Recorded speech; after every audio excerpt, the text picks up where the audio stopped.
Thanks, everybody. Welcome to Build. I'm your host, Ricky Camlier. Our next guest is a beloved comedian. People love him around the world. The absolute hilarious Amer. He's got a new special on Netflix. It's called The Vagabond. Before he comes out here, let's take a quick look at the trailer. I turned the corner. I was like, holy shit. Is that Eric Trump? I was like, nah, I didn't believe it. So I put up my bag, took a second look, and I saw his name on his sweater. So, no further investigation necessary. I mean, let's be honest, that's what you do with the slow kid in your family when you go to a theme park. So when they get lost, they know how to identify themselves. I just sat down next to him and I was like, Salam alaikum, Eric. How's it going, man? He was like, everything's cool. I was like, yeah, I'm just messing with you, man. Listen, my name's Muhammad. I'm Muslim, I'm Arab, and a comedian, so I had to mess with you a little bit. And I also came here as a refugee. Too late, bitch, I made it. You know, it was nice.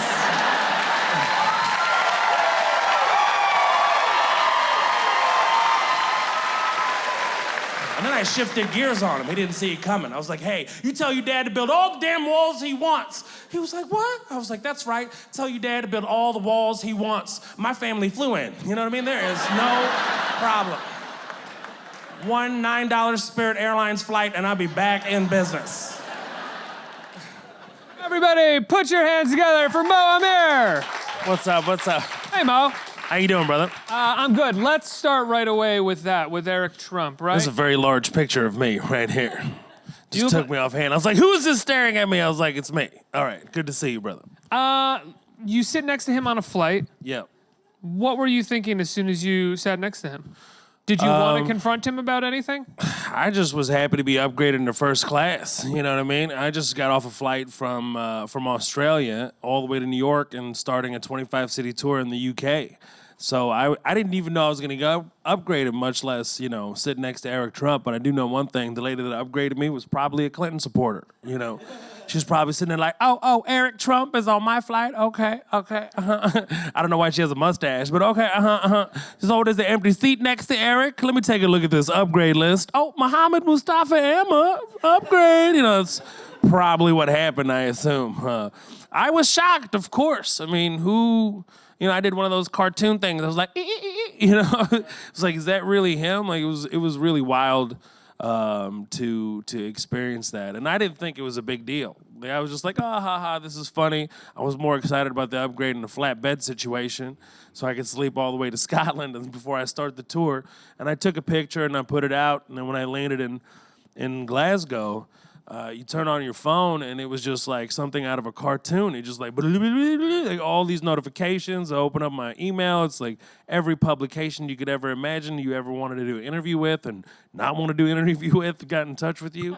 And we both. What did the conservative media say? Tommy asked me to be on her show. I was like, no, thank you. Did she really? Yeah. I was like, no, thank you. I was gonna do like a gag, and like when we actually did do it, I was gonna have the opposition, like somebody who looked exactly like her but was liberal, you know, just talk trash to her. But how do you think that would have went if you went on her show? It would have gone badly for me, I assume. You know, I just think that whole show just sets you up to fail anyway. All of those shows do. They bring you on, ask you a question, and then interrupt as you start talking to sort of prove that your answer is wrong before you've even given an answer. Exactly, exactly. So I'm not really a fan of those kind of broadcasts and those kind of programs. I didn't give it any time of day. But we both like. He looked at me, Eric looked at me, and I looked at him, and we were like, it's like a bad one-night stand, you know? It's like, maybe we shouldn't have done this, man. I don't know what the hell I just got myself into, because I was really worried about it.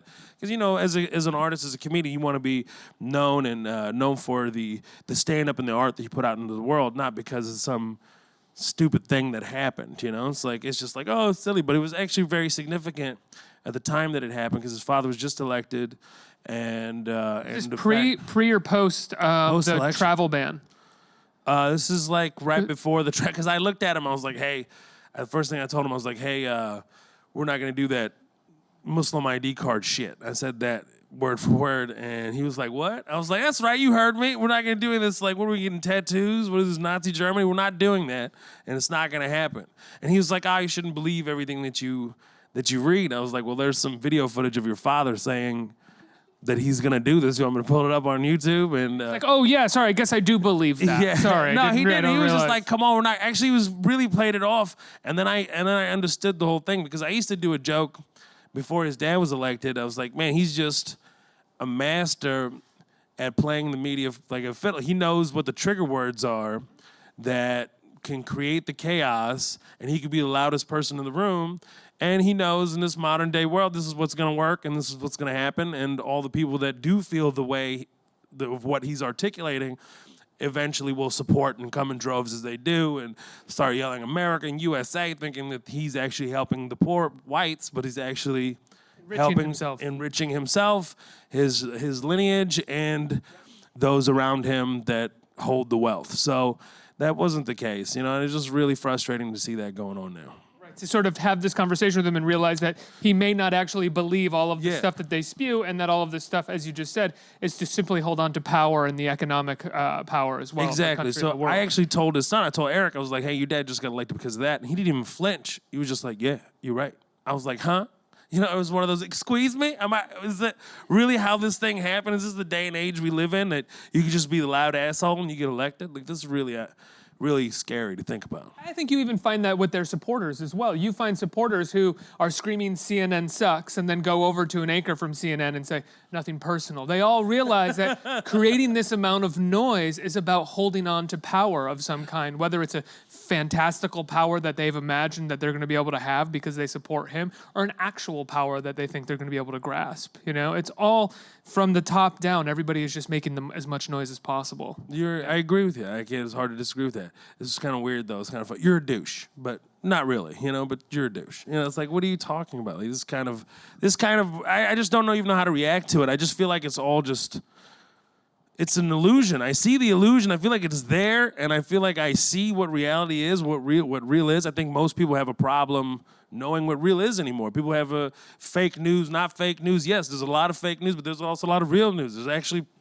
There's people starving around the world. Yemen is a situation. What's happening there is really, really disgusting. What Palestinians go through, what is going on there with that conflict for years, and all the misinformation that goes on with that is really difficult to siphon through that and have a real conversation where we can just talk to each other as human beings and truly make progress. It's all these racist rants and just pushing a particular agenda, enraging these people. And when you enrage them, then you can just pursue whatever you want behind closed doors. It's terrifying.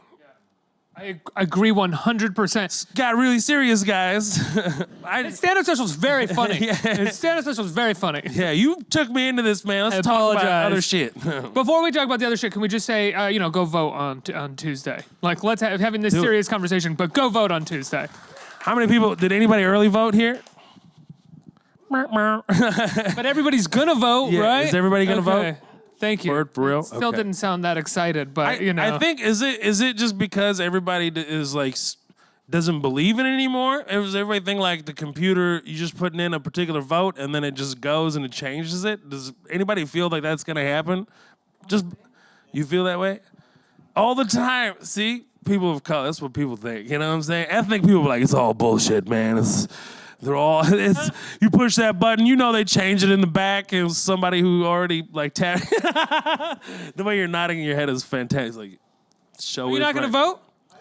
Okay. Of course. He's just saying that when he pushes the button, it's not gonna really count. But he's gonna do it anyway.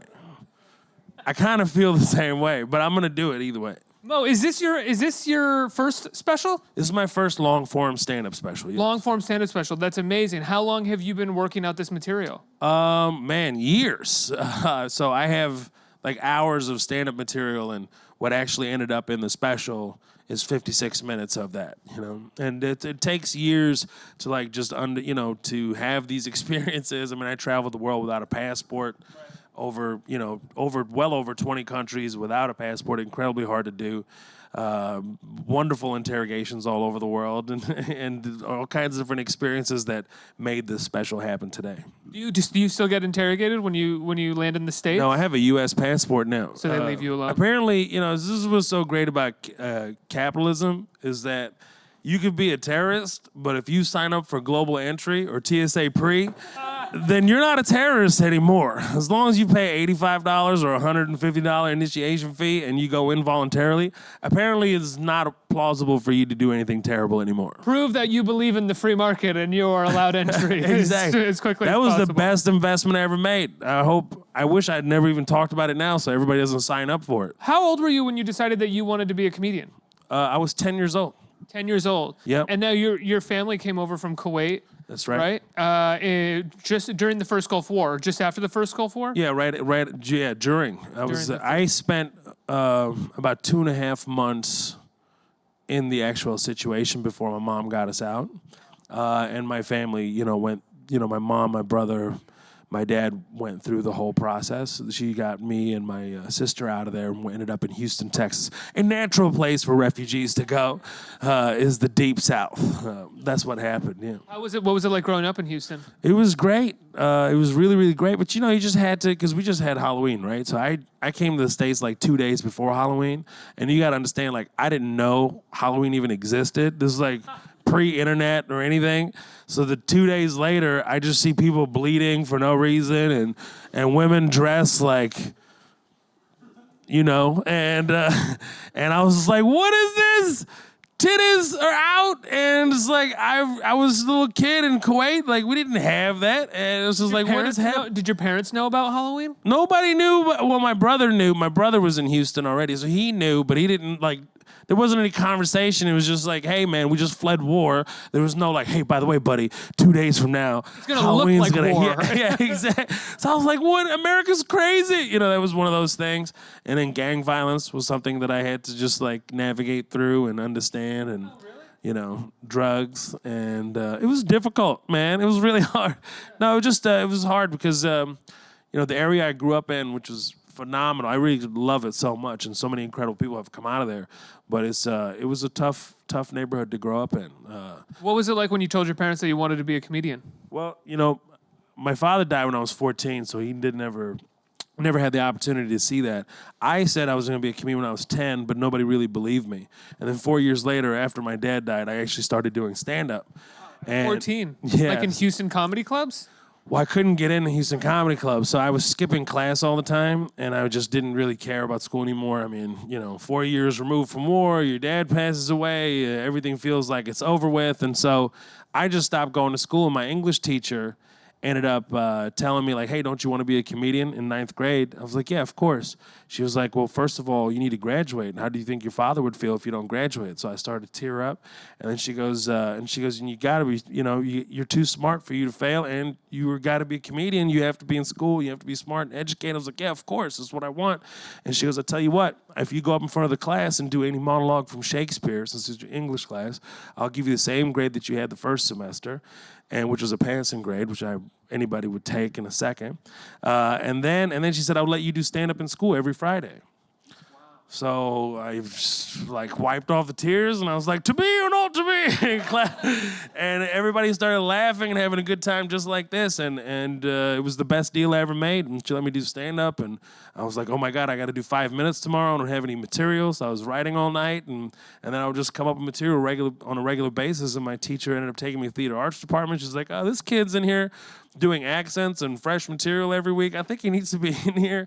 And she completely changed my life. Excuse me. I love stories of saviors like that in like middle school and high school who recognize the kid who is like needs something else and is dedicated to something else and really kind of becomes an angel and like help shepherds them through something. Because when you grow up in a place, you don't know that there is opportunity or how you do these things or how you sort of apply yourself to the arts in any way because no one around you does it.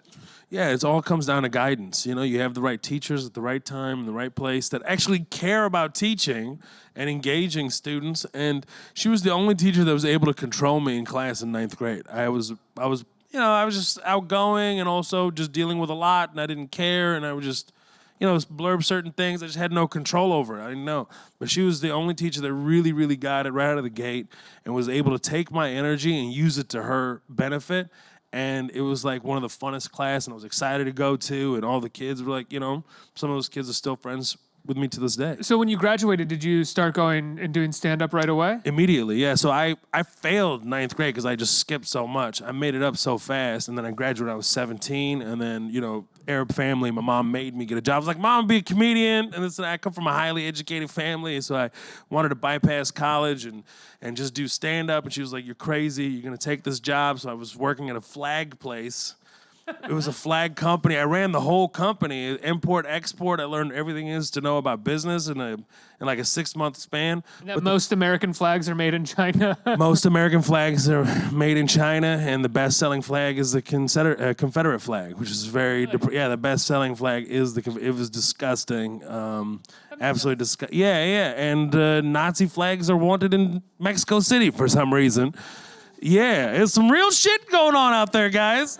Wake up! Go vote, man. Don't matter what the booth thing does. Listen, it was really weird working in that shop, but also have this like ridiculous memory of flags. But that's a side note. I was reading the Houston Press the first week I was working there.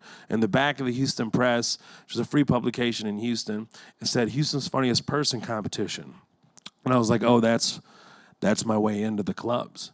And that's what I did. I went and signed up. It was actually, the deadline was the same day I was reading it. So I went and ran straight there. My friend Nick looked at me and goes, you ready? This is the first day of the rest of your life. He was being so corny. But he was right. He's absolutely right. And the rest is history. Just started doing those and open mics, and then somebody else take me under the wings. Danny Martinez took me under his wings. He ended up mentoring a lot of comedians before me that went on to have great, successful careers. And next thing you know, I'm How old were you when you started touring? Immediately. I started touring. I started stand-up officially when I was 17. I started touring when I was 18. 19, I started going overseas. And this is while you were still running the flag store? No, I quit. Yeah, that was like the last.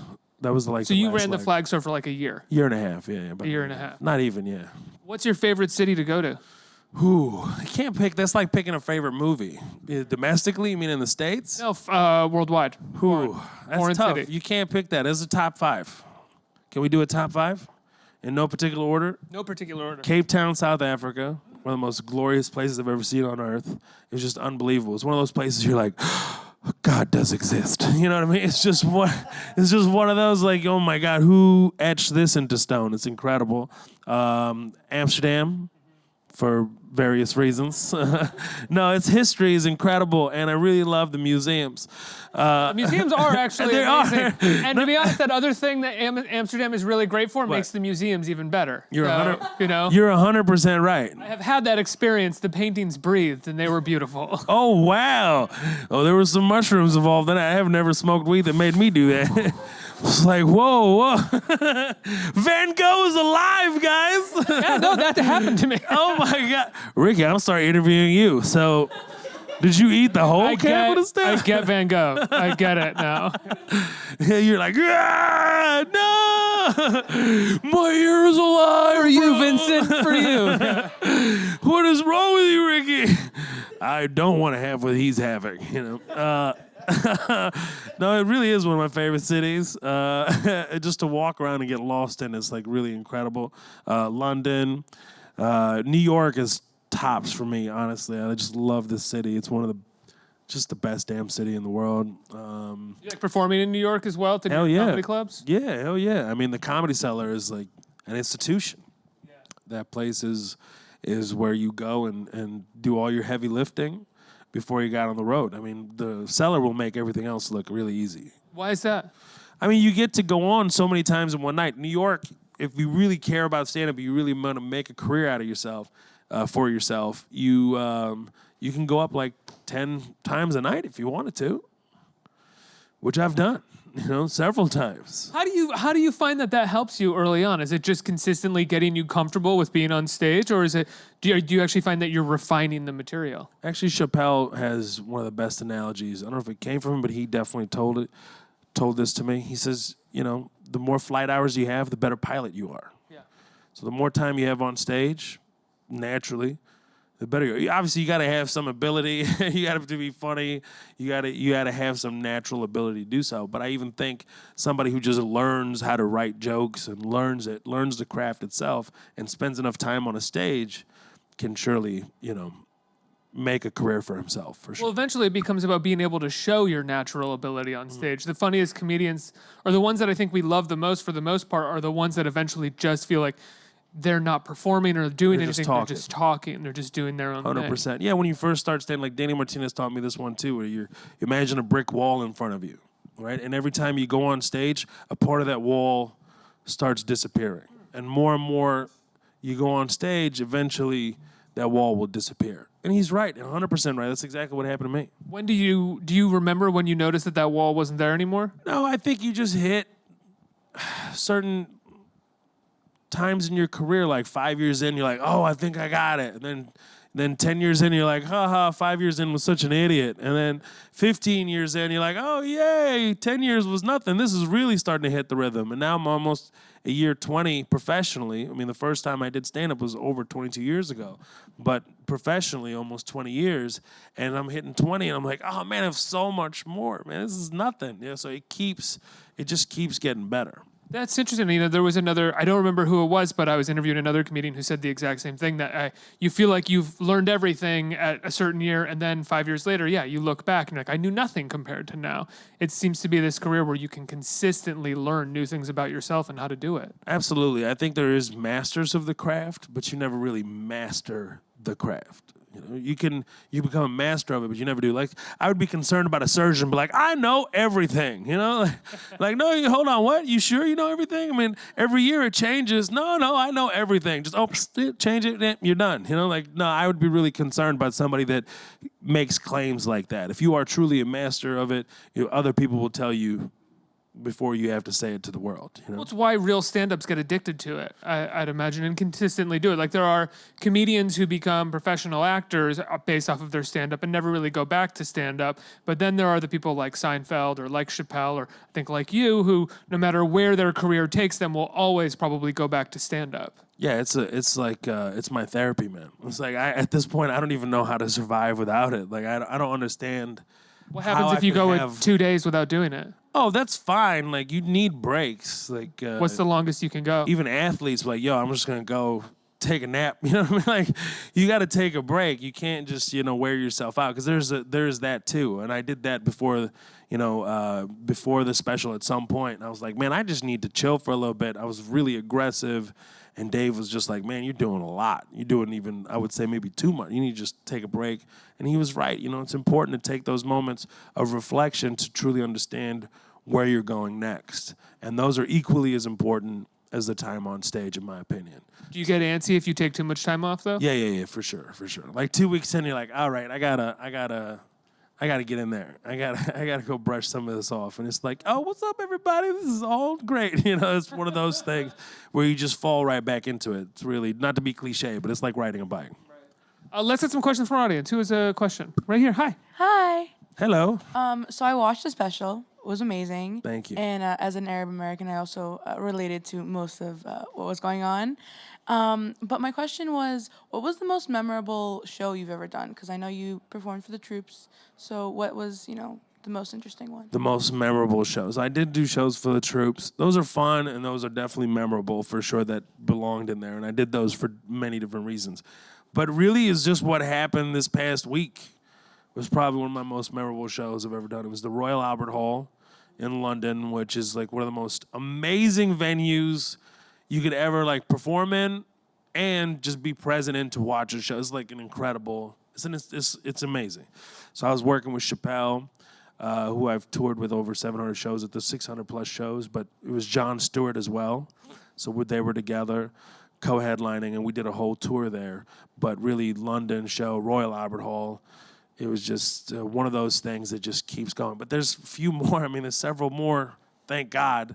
Last year, Radio City Music Hall. I mean, that run with Dave there was unbelievable. I mean, the shows that I did were like, I followed Chance the Rapper, and then it was like, Childish Gambino.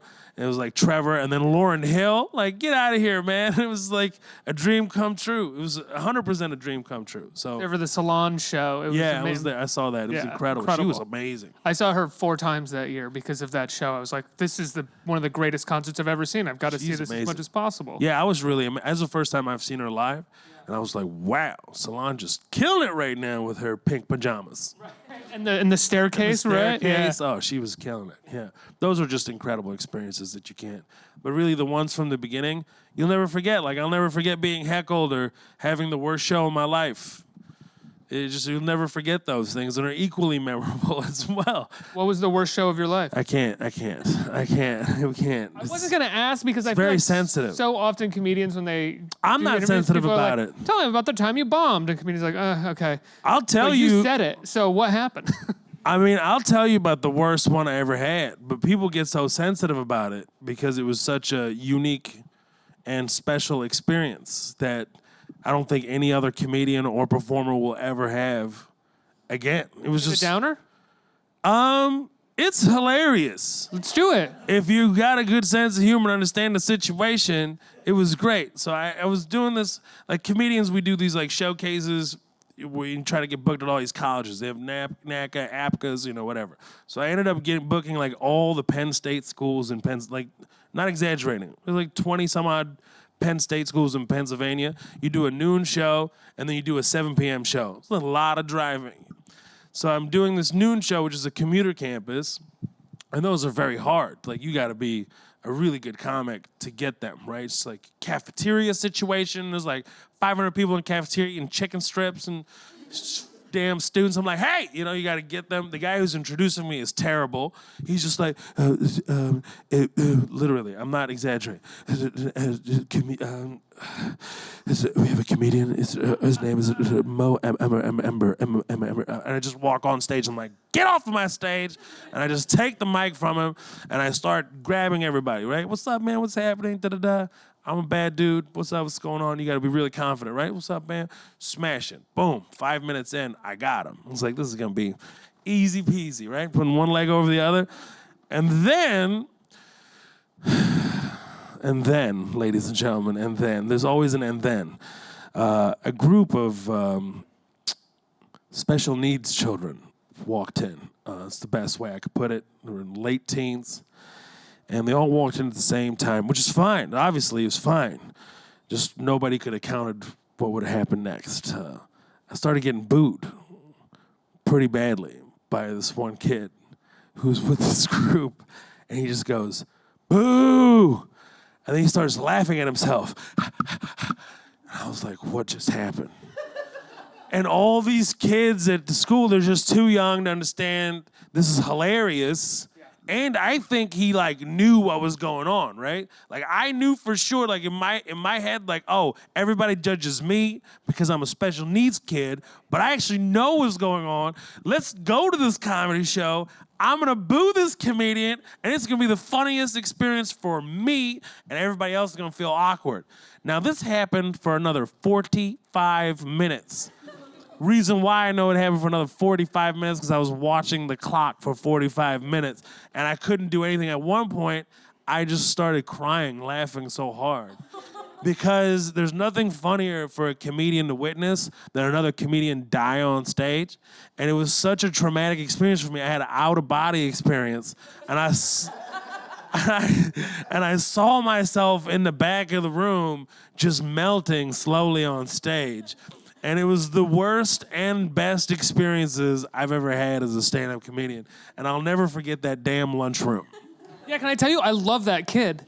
I love him that too. Kid that came in and booed you and thought it was funny. Like, if I was in there, I would have been like, "This is wonderful." Like, I loved it. I'm telling you, the kids were too immature to understand how college fun it kids, was. they don't really know how to. Like, oftentimes, yeah. I was just pissed at them. I was like, "Why are you gonna make me feel? I'm already in the worst situation that it can be possible. I'm laughing at this. You can't even laugh with me and laugh with him. Like, it was really frustrating." Like, this is fun. He's participating. Like, let's. And every time, the reason why I know that he knew what he was doing, that every time he gave me like a minute and a half to get back going, and I'm about to do the punchline, he would just go, boo!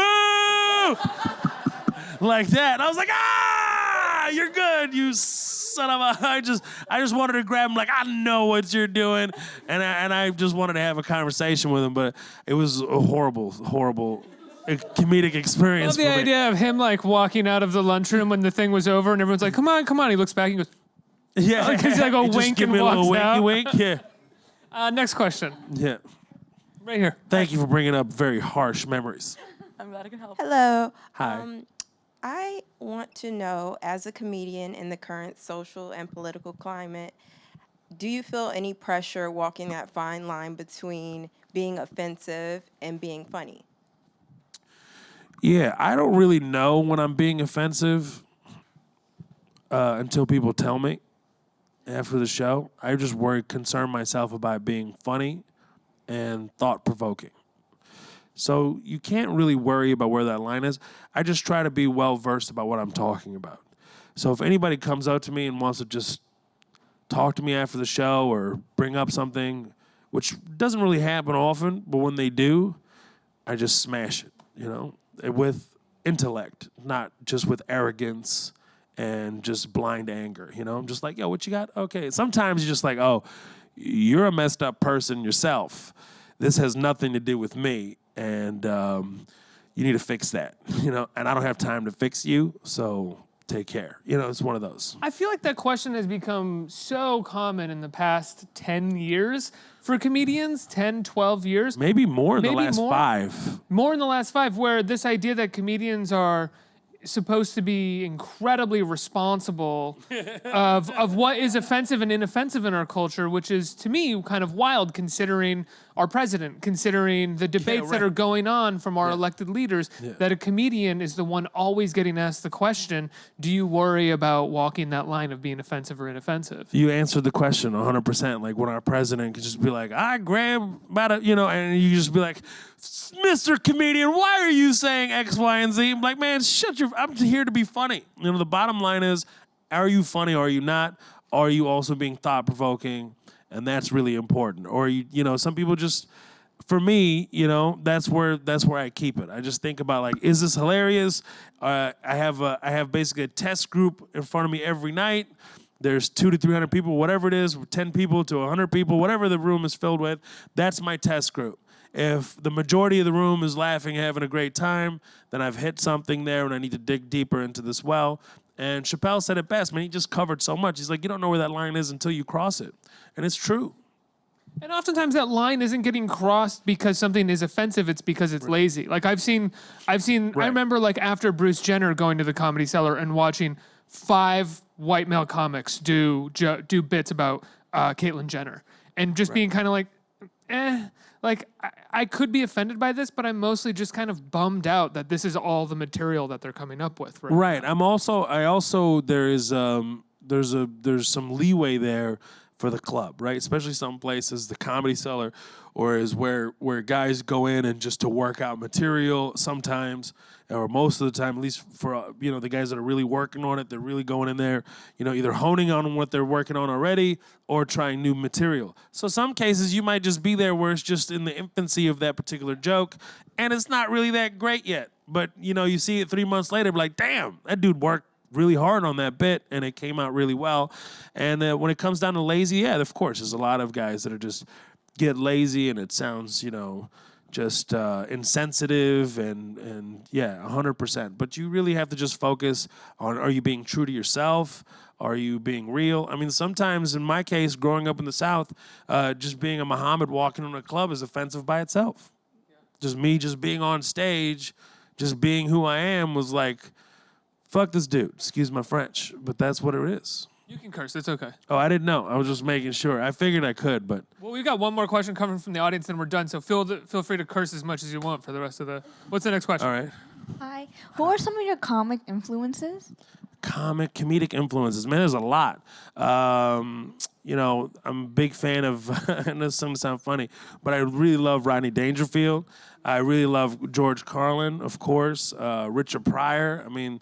some of that, and Dave has been a really big influence on me, especially like the last 5 years, and just seeing him perform so often. I mean, I've probably seen him do I can't even tell you how many shows, how many hours I've seen.